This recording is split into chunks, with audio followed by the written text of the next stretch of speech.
O Senhor esteja convosco. Ele está no meio de nós. Proclamação do Evangelho de Jesus Cristo segundo Mateus. Glória a vós, Senhor. Naquele tempo, vendo Jesus as multidões, subiu ao monte e sentou-se.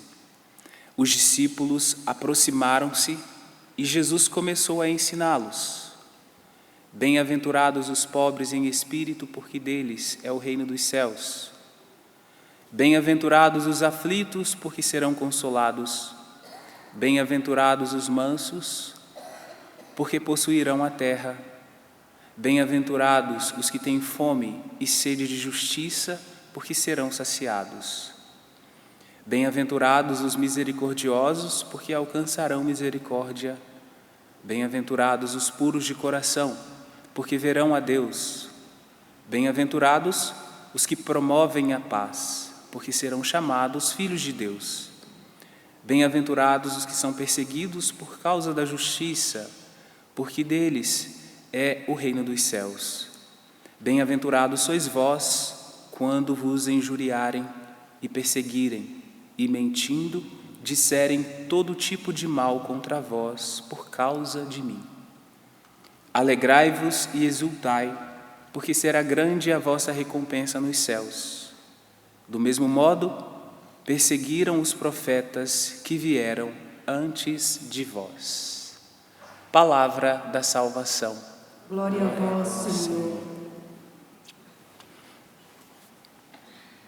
Irmãos e irmãs, encontramos no Evangelho de hoje um convite para um exercício que todos nós podemos fazer, não digo nem devemos, mas podemos fazer, e que é referência para a leitura de todas as bem-aventuranças que nós escutamos, apesar que não vamos tratar todas elas aqui na homilia, né?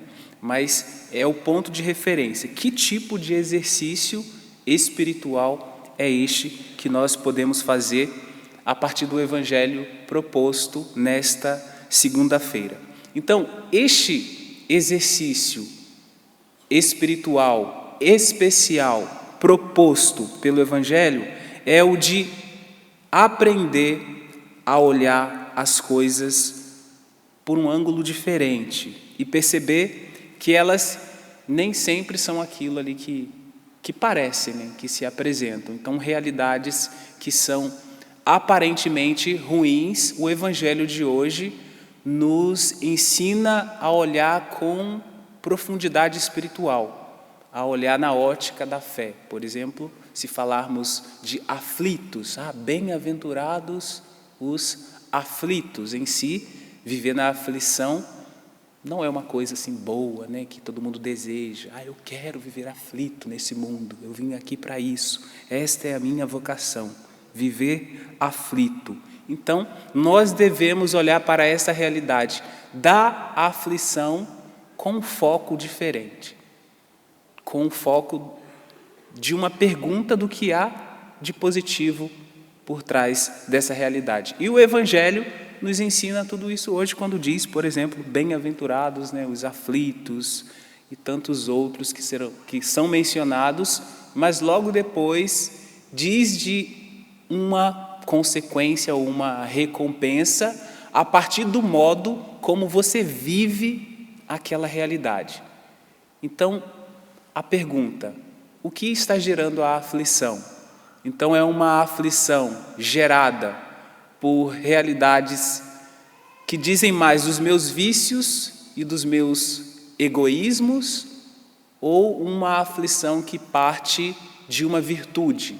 Por exemplo, viver o Evangelho, seguir a Jesus Cristo, viver de uma maneira reta neste mundo, fazer o que é certo, procurar a justiça, né? A justiça de Deus em tudo isso. Então, parte de uma realidade virtuosa. E é desta aflição que o Evangelho nos fala hoje. Essa é uma delas que eu estou colocando como exemplo para dizer que o exercício espiritual é para olharmos todas as situações de nossa vida a partir de um outro ângulo, a partir de uma outra ótica, com um outro óculos aqui, vamos dar nome a esse óculos, que se chama fé.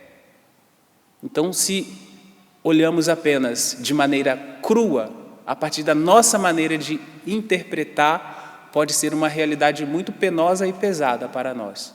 Mas se olhamos com a ótica da fé, da presença de Deus, que age em todas as realidades, da providência de Deus, que também vai conduzindo tudo com o seu amor, se é a partir desta ótica da fé, nós veremos tudo de uma maneira não apenas superficial, mas de uma maneira mais profunda, mais aprofundada ali. Porque a fé é isso, é o dom de vermos a realidade não de maneira superficial, mas de uma maneira mais profunda. E que profundidade é essa?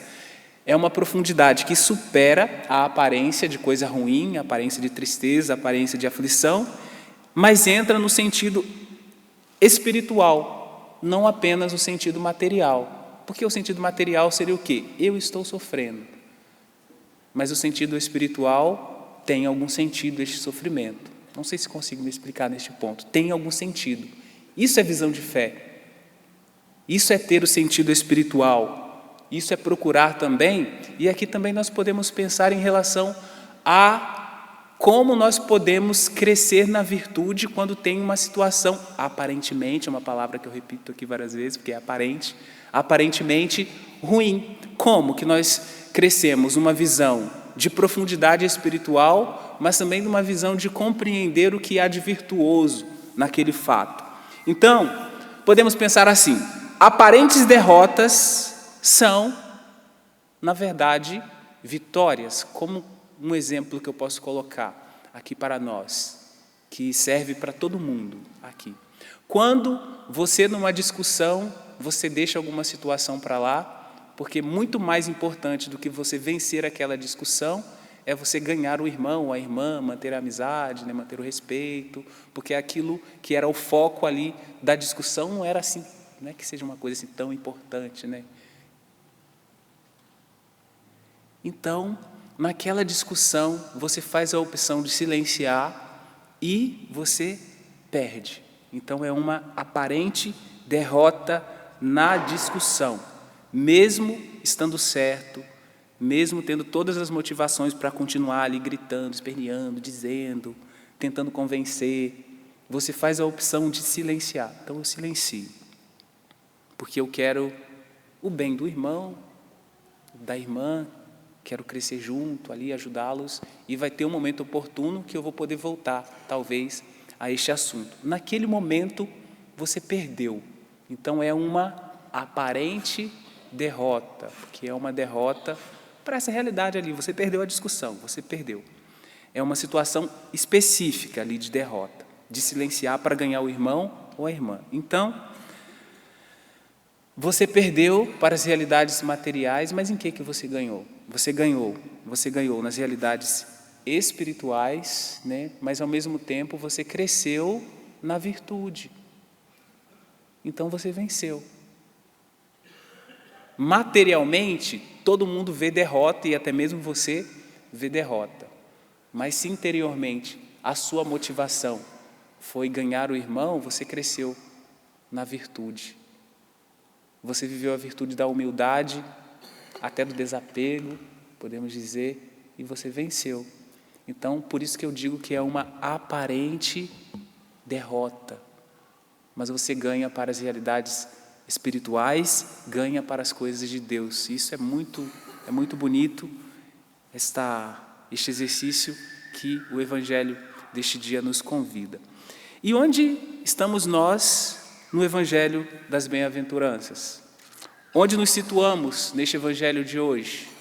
Onde cada um de vós aqui se situa no Evangelho de hoje? Os pobres em espírito. Então vamos falar um pouquinho apenas desse ponto dos pobres em espírito para vermos o que nós podemos colher para a nossa vida a partir daquela primeira proposta lá que eu falei para vocês, de ver a realidade de uma maneira mais profunda, saindo do aparente e da superfície, mas primeiro se aprofundando nas realidades espirituais e de virtude também. Então vamos lá. Os pobres em espírito vivem das seguintes realidades. Claro, mas antes disso, nós poderíamos nos perguntar também, nós estamos entre aqueles que, precisamente, porque não tem nada, né, está ali na aflição, no sofrimento, né, na tristeza, está sendo perseguido por causa do Evangelho, e tem gente mentindo, dizendo todo tipo de mal contra você. Então, você está entre aqueles que não têm nada, mas precisamente porque não tem nada, pode receber o Senhor, a sua graça e presença em nosso meio? Ou será que nos encaixaríamos entre aqueles que, porque tem tudo, diz não precisar do Senhor, porque tem tudo, diz não precisar de Deus, diz não precisar da graça de Deus?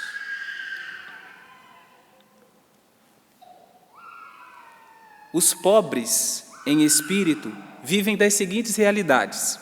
Primeiramente, o pobre em espírito vive da virtude da humildade. Virtude da humildade. Reconhecem que são falidos, sozinhos, sem Deus, são falidos espiritualmente, quando separados de Deus. Então, a humildade faz com que os pobres em espírito procurem Deus continuamente. Como? Na oração, em primeiro lugar, né? Tantas maneiras de rezar, aqui nós estamos rezando agora na Santa Missa, mas tantos outros modos. Então, os pobres em espírito vivem de humildade, são falidos, separados de Deus. Então, nós não queremos viver como separados de Deus. Primeiro ponto, dos pobres em espírito, humildade. Um segundo ponto, despojamento. Então, o pobre em espírito não se orgulha das próprias realizações, mas reconhecem que tudo depende de Deus, não vem de si próprio. Se reconhecem pequenos, então são humildes e são despojados. Duas características já dos pobres em espírito. E uma terceira característica para encerrar essa introdução sobre o Evangelho e falarmos um pouco da primeira leitura: dependência de Deus. Dependência de Deus. Reconhecem sua total dependência de Deus e se esvaziam de si mesmas para ficarem cheias de Deus. E sendo cheia de Deus, transborda Deus para as pessoas. Porque quem transborda a si mesmo para as pessoas não realiza nada. Até conquista por um tempo, mas depois perde. Agora, quem transborda Deus e conquista para Deus, essa conquista é permanente, porque não é uma conquista para si mesmo, né? É uma conquista para Deus e para as realidades celestes. E uma pequena palavra, claro, e aí quais são as bem-aventuranças? As outras, lá, os aflitos, os mansos, o que eu fiz em relação aos pobres em espírito, nós podemos pensar sobre todos os outros. Aflitos, mansos, os que têm fome e sede de justiça, os misericordiosos, os puros de coração, os que promovem a paz, os que são perseguidos por causa da justiça. Bem-aventurados sois vós, quando vos injuriarem e perseguirem e mentindo disserem todo tipo de mal contra vós.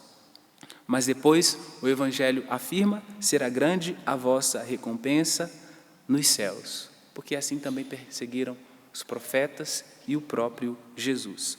Sobre o Salmo: o Senhor te guardará de todo mal, Ele mesmo vai cuidar da tua vida, Deus te guarda na partida e na chegada, Ele te guarda desde agora e para sempre. Então, se você está vivendo alguma realidade que é assim, aparentemente negativa, a partir daquele exercício de olhar com o olhar da fé e com profundidade, nós vamos enxergar que o Senhor que fez o céu e a terra cuida de tudo. Cuida das coisas grandiosas, mas cuida das pequenas coisas. Cuida do seu pequeno mundo também. Provê todas as coisas. E quando fala todas, aqui não estou falando só de realidades materiais, não. Todas as coisas, até mesmo as realidades espirituais. E isso nós vimos brevemente na primeira leitura. O profeta Elias, que estava ali com um dilema, o culto a Baal, um deus falso, um falso deus, estava crescendo, e o profeta Elias representava ali o culto ao Deus de Israel, a Javé e tal. Então ele faz esta profecia de que não teria chuva lá, orvalho, durante um bom tempo. A palavra Elias é significativa porque o significado é justamente Javé é o meu Deus. Então o profeta sempre encarna na própria vida e realidade aquilo que ele pretende expressar para o povo. Então o que Elias, até com este nome, pretende expressar para o povo? Que Javé é Deus, Baal não é, os falsos deuses não são, ele sim é. E nessa carestia, de chuva, os profetas de Baal não conseguiram fazer chover nada. E o que acontece com Elias? Que o Senhor dá essa ordem para que ele se retire para um determinado lugar. E ali, Deus, o Deus de Elias, o Deus de Israel, Javé, cuida dele, alimenta. Os corvos vão ali, e dão alimento de manhã e de tarde. Assim como Elias foi cuidado, também nós somos cuidados. Olha a ordem de Deus. Parte daqui e toma a direção do Oriente. Vai esconder-te junto à torrente, que está de frente ao Jordão. Lá beberás da torrente. Deus providencia. E eu ordenei aos corvos que te deem alimento. Elias partiu e fez como o Senhor lhe tinha ordenado, e foi morar junto à torrente, que está de frente ao Jordão. E ali os corvos traziam-lhe pão e carne, tanto de manhã como de tarde. E ele bebia da torrente, para dizer que Deus cuida, Deus providencia. Nas realidades mais sofridas da nossa vida, aparentemente péssimas, Deus nos dá um olhar de profundidade e mostra que Ele ali está presente. Convido você, por um instante, a agradecer a Deus por tantas iniciativas, da graça dEle na sua vida, Senhor, que o Teu Espírito Santo, nessa Santa Missa que celebramos, a presença da Trindade, o Pai, o Filho e Espírito Santo, que o nosso coração seja convencido de que nós somos agraciados constantemente. Às vezes temos aflições por conta do desejo de viver a virtude, o que é certo, de fazer a sua vontade. Às vezes parecem existir tantas faltas, está faltando tanta coisa na minha vida, mas o Senhor está presente. O Senhor cuida de tudo, como cuidou do profeta Elias, como cuidou do salmista, que com alegria no coração ali dizia que Deus cuida de tudo. Aquele Senhor que fez o céu e fez a terra, Ele cuida de nós. Ele cuida das nossas dificuldades. Ele cuida de você no momento em que você se sente perseguido, ultrajado. É a graça de Deus que nos conduz, é a graça de Deus que nos movimenta. Muito obrigado, Senhor, por sua bondade. Muito obrigado, Senhor, por seu amor por nós.